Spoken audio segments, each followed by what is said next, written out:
Hello guys, welcome again to my YouTube channel. If this is your first time in here, you're welcome. Don't forget to hit that subscribe button. So today I'm going to be talking about, it's a chit chat actually, and I'm going to be talking about my life regrets, what I've learned in this my young age. Nobody can tell me nothing.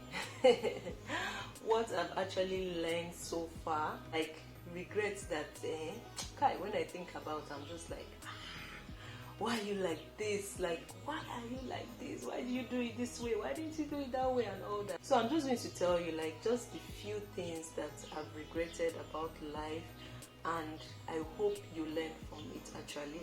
So I have my jottings on my phone. Anytime I remember something, I just type it on my phone so I don't forget. I just type it on my phone so I don't forget. So today the first one will definitely be caring too much about people's perception of you. Living life to please man than living life to please God. I use the phrase caring too much because I personally think it's not possible to live this life and not care at all, not caring at all of what people think about you. I personally think it's impossible. 100% I don't care. Are you good? It's not possible now. You have human feelings and you always want to know what does the other person think of me. But you caring doesn't mean that you care too much, and you care too much that it affects your day, it affects your productivity, it affects your family, it affects your being. You understand what I'm trying to say? You can care about what people say and take the things you can work on those things, but not caring too much of their perception, because most times perception is not reality. That's the truth. There are so many people that from far I've seen them and I'll be like, this one looks wicked though. This one, look at the way she's walking, she looks mean, this person is always boning, this person. But by the time I get to know that person, I'll find out that, wow, this person is a nice person. The outward look was 100% opposite from when I got to know this person one-on-one. So most times, perception is not reality. The second one would be having relationships without boundaries. You don't know how important boundaries are until you have a relationship that is so open without boundaries. All this video is just about me. I'm talking about my major regrets. Most times when I have friends around me, I'm very, very free. I'm very, very open. I'm very, even when that freedom that I'm giving to that my friend is affecting me, I still take it okay, that's what friendship is all about. Trying to accommodate each other. You have to learn to accommodate each other no matter what. Even when the person is doing hurtful things to you, you still accommodate and take it. Okay, that's life. Nobody's perfect. She's also human. I'm human. If she does this, it's okay. If she does that, it's okay. If she does it. No, please. Anything you do not like or you cannot take from a person, don't even try taking it in the first place. That is one regret that I have. There are some times that I notice that when my friends come around, my house, we have two doors. I have the kitchen and the front door. And there was one of my friends that normally comes through the kitchen door. So I didn't like that idea, why is this guy coming through the kitchen door and all that? So me too, I now started going to her house using the kitchen door too, that kind of thing. But I didn't like it. I just didn't like it. At that point in time, I would have just told her, babe, please, I don't like it. When you want to come to my house, just use the front door. I don't like it when you use my kitchen door. It's not, I don't just like it. It doesn't sit well with me. But I kept quiet and I was just thinking to myself, okay, if she does it, me too, let me be doing it to her now. Let me also be using her kitchen door to enter her house. But that is boundaries I'm talking about. It is something that you would have just easily resolved and told her that, okay, I don't like this. And if she continue doing it, you go stay for that kitchen door, I no go open am for you. You go stay for long, I no go open am for you, because I've already told you, I've already informed you. If you come to my house and I have a glass cup that is for only me, I will not say because you're my friend, you can now use that glass cup. No, you're in my space and you have to follow some of my rules. That's just the truth. Create that boundary. That glass cup is something small, but it's something that can lead to serious argument tomorrow. Create that boundary. Babe, please, when you come to my house, I beg, no use this cup. This cup is for me. It's for nobody else. It's for me, alright? And she will just, if she really, really appreciates that friendship and she wants that friendship to work, she herself, she will reason it and she will be like, okay, no problem. It's okay. And when you go to her house too, if she tells you, okay, I don't like this, you just have to follow it. And that's the same thing that goes into marriage. When you get married, there should also be boundaries between you and your partner. If you don't like something, if you don't like sharing a particular thing, tell your partner, okay, babe, this thing, I don't like it, please don't use this thing, I'm not comfortable about it. Create that boundary. And that is what I was having very serious problem with, creating that boundary and sticking to that boundary actually. And when you create that boundaries in friendship, in any relationship at all actually, you find out that relationship would last because you both respect each other's boundaries.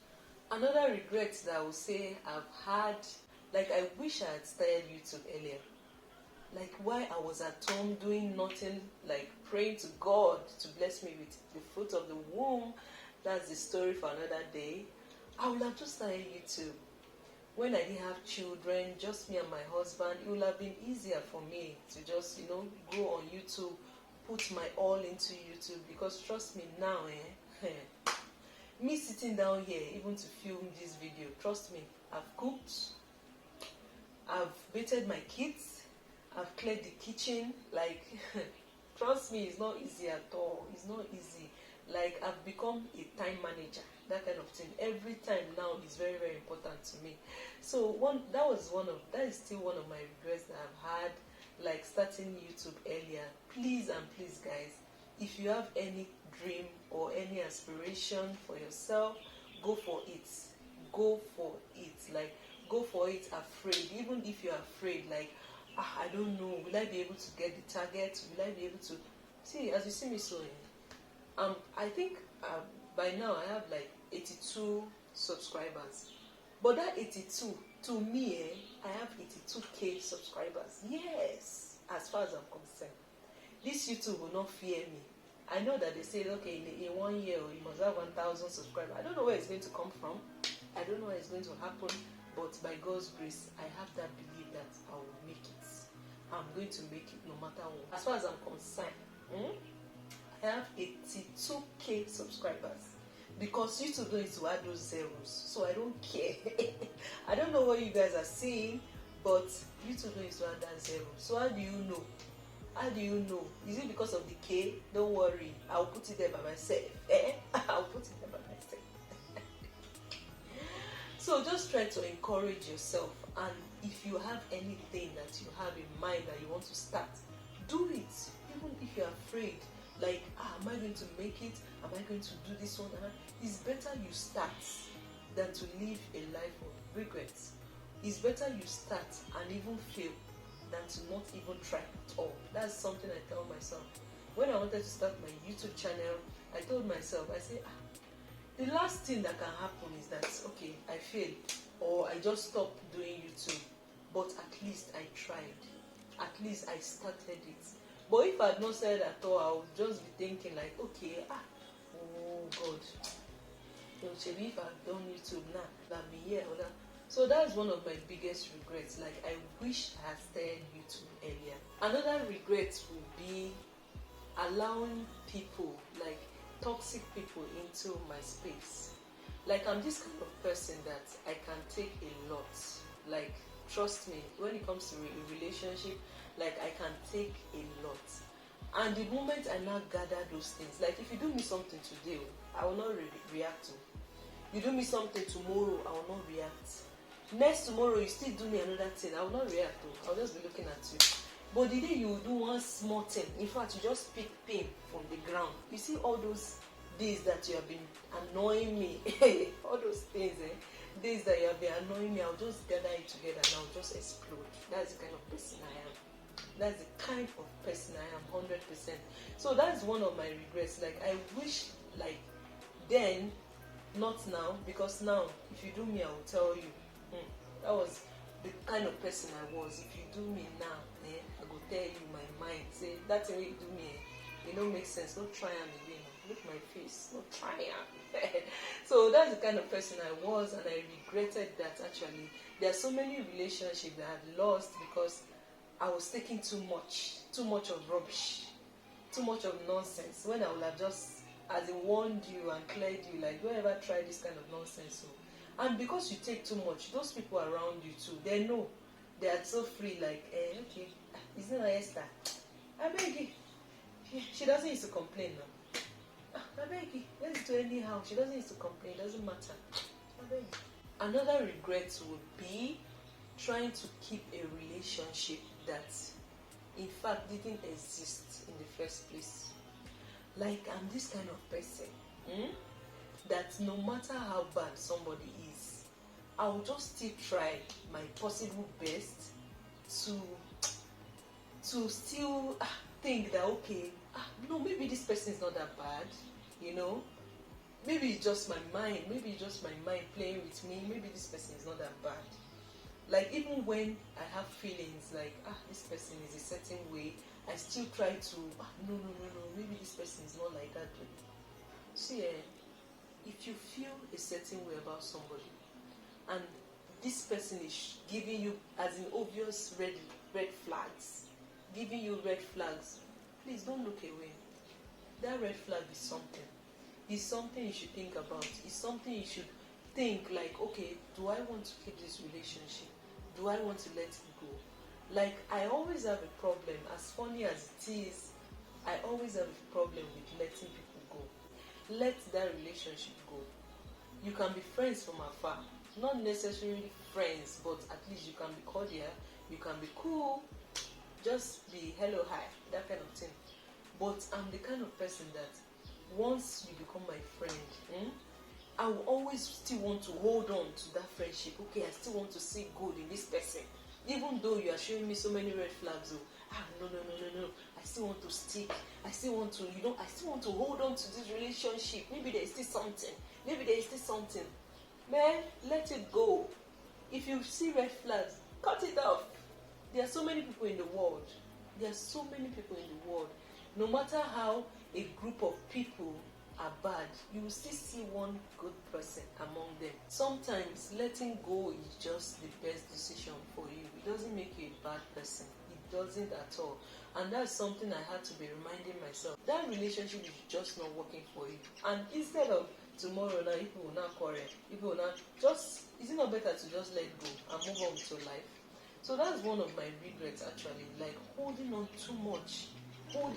Like even when I'm seeing red flags, like I still want to hold on. And by the time I kind of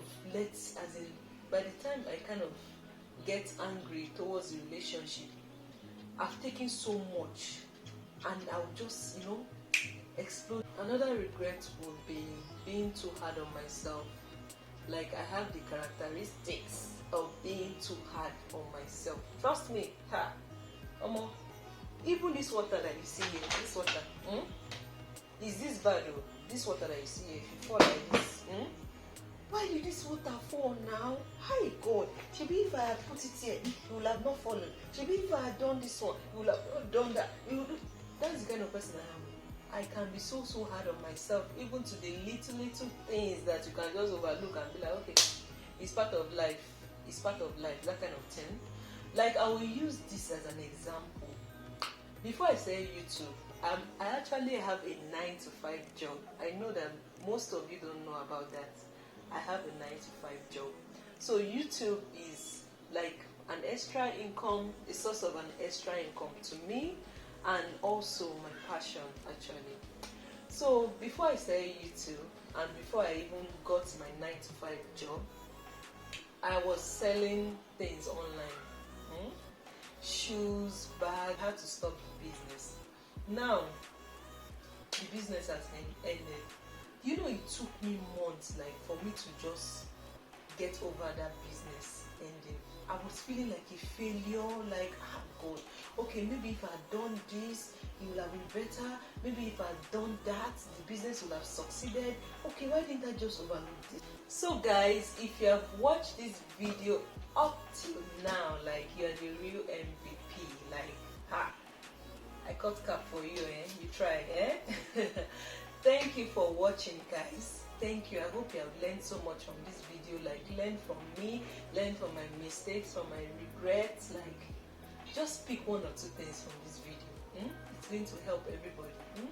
So thank you for watching. Thank you for sticking by, and thank you for all that you do. Like, I see your comments. Like, I came to YouTube and I was scared. Like, oh God, am I going to be getting hateful comments and all that? But so far so good. Like, no hateful comments, nothing negative. Like, the positive vibe has been 100%. Like, you guys, oh, like, I feel so good about this YouTube. Like, I feel really, really good. So thank you guys for watching. Actually, thank you for liking, because I know after watching this video, you're going to like, you're going to comment, and you know now, do as you normally used to do. You're going to subscribe. So thank you guys, and take care till my next video. Bye.